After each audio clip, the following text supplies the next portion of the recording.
আসসালামু আলাইকুম ওয়া রাহমাতুল্লাহ। আলহামদুলিল্লাহি ওয়াহদাহ, ওয়াসসালাতু ওয়াসসালামু আলা মাল্লা নাবিয়্যা বা'দাহ। সম্মানিত দ্বীনি মুসলিম ভাই ও বোন, প্রশংসা আল্লাহর জন্য, শান্তি অবতীর্ণ হোক আল্লাহর রাসূলের উপর সাল্লাল্লাহু আলাইহি ওয়াসাল্লাম। আজকের এই দ্বীনি বৈঠকে আমার আলোচনার বিষয় নিফাক এবং মুনাফিক। নিফাক আরবি শব্দ, এর আবিধানিক অর্থ হল কপটতা, দ্বিমুখী নীতি অবলম্বন করা। পারিভাষিক অর্থে যখন অন্তরের কুফরকে গোপন করে ইসলাম পালন করা হয় তখন তাকে বলে নিফাক। সহজ ভাষায় যখন শুধু অন্তরের কুফর বিদ্যমান থাকে, প্রকাশ্য কুফর বিদ্যমান থাকে না, তখন তাকে বলে নিফাক। আবার এভাবে বলা যায় যে ঈমানবিহীন ইসলাম পালন করার নামই হচ্ছে নিফাক। ঈমান এবং ইসলাম কি জিনিস আমরা যদি তা ভালোভাবে বুঝতে পারি তবেই নিফাক সম্পর্কে সঠিকভাবে বুঝতে পারব। ঈমান কি? তাওহীদ তথা আল্লাহর একত্ববাদের যাবতীয় বিষয়ের উপর অন্তরের দৃঢ় বিশ্বাসই হচ্ছে ঈমান। ঈমান অন্তরের বিষয়, এটি অন্তরে অবস্থান করে। ইসলাম কি?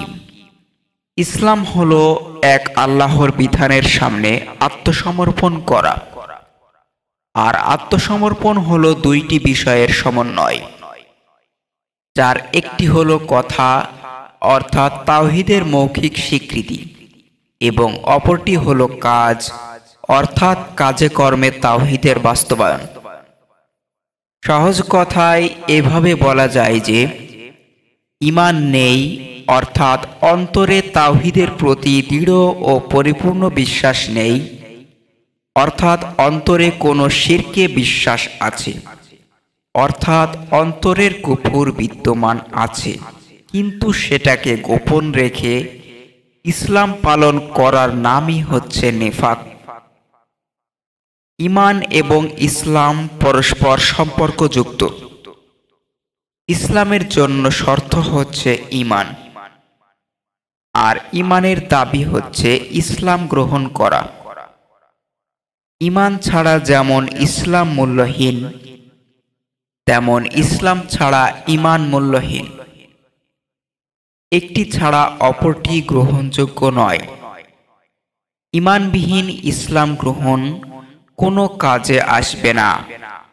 অর্থাৎ যদি অন্তরে তাওহীদের প্রতি দৃঢ় বিশ্বাস না থাকে তবে ইসলাম অর্থাৎ মুখে স্বীকৃতি এবং কাজে বাস্তবায়ন কোনো কাজে আসবে না।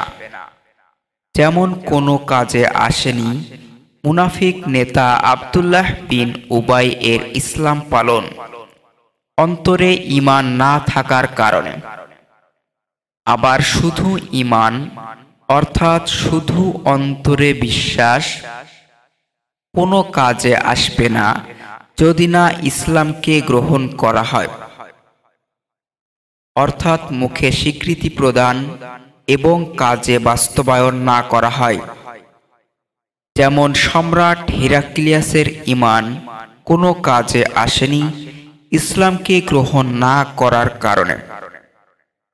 ঈমান এবং ইসলাম এই দুটির সমন্বয়ই হচ্ছে ইবাদাত, অর্থাৎ তাওহীদ তথা আল্লাহর একত্ববাদের যাবতীয় বিষয়কে অন্তরে বিশ্বাস করা, মুখে স্বীকৃতি দেয়া এবং কাজে বাস্তবায়ন করার নামই ইবাদাত।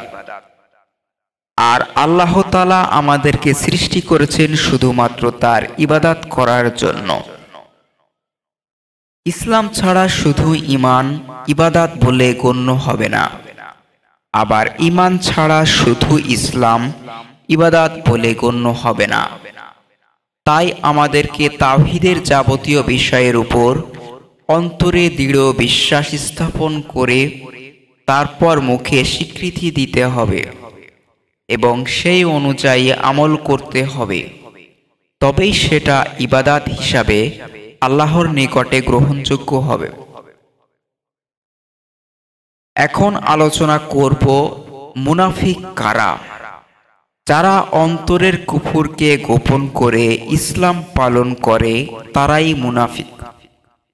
সহজ ভাষায়, যার মধ্যে শুধু অন্তরের কুফর বিদ্যমান থাকে, প্রকাশ্য কুফর বিদ্যমান থাকে না, তাকে বলে মুনাফিক। আবার এভাবে বলা যায় যে যার মধ্যে ঈমান নেই, অর্থাৎ অন্তরে তাওহীদের প্রতি দৃঢ় ও পরিপূর্ণ বিশ্বাস নেই, অর্থাৎ অন্তরে কোনো শিরকে বিশ্বাস আছে, অর্থাৎ অন্তরের কুফর বিদ্যমান আছে কিন্তু সেটাকে গোপন রেখে ইসলাম পালন করে, তার নামই হচ্ছে মুনাফিক। মুনাফিকের আলামত। আবু হুরায়রা রাদিয়াল্লাহু তাআলা আনহু থেকে বর্ণিত, রাসূল সাল্লাল্লাহু আলাইহি ওয়াসাল্লাম বলেছেন, মুনাফিকের আলামত হচ্ছে তিনটি। যখন সে কথা বলে মিথ্যা বলে, যখন ওয়াদা করে ভঙ্গ করে, এবং যখন তার নিকট কিছু আমানত রাখা হয় তখন তা সে খিয়ানত করে। বুখারী, মুসলিম ও মিশকাত। আব্দুল্লাহ ইবনু আমর রাদিয়াল্লাহু তাআলা আনহু হতে বর্ণিত, নবী সাল্লাল্লাহু আলাইহি ওয়াসাল্লাম বলেন, চারটি স্বভাব যার মধ্যে বিদ্যমান সে হবে খাঁটি মুনাফিক। যার মধ্যে এর কোনো একটি স্বভাব থাকবে, তা পরিত্যাগ না করা পর্যন্ত তার মধ্যে মুনাফিকের একটি স্বভাব থেকে যায়। 1. আমানত রাখা হলে খিয়ানত করে। 2. কথা বললে মিথ্যা বলে। 3. অঙ্গীকার করলে ভঙ্গ করে। 4. বিবাদে লিপ্ত হলে অশ্লীল গালি দেয়। বুখারী ও মুসলিম। আল্লাহ তাআলা আমাদেরকে বিষয়গুলো সঠিকভাবে বোঝার এবং নিফাক থেকে বিরত থাকার তৌফিক দান করুক এবং দৃঢ় ঈমানের সাথে ইসলাম পালন করার তৌফিক দান করুক। আল্লাহুম্মা আমিন।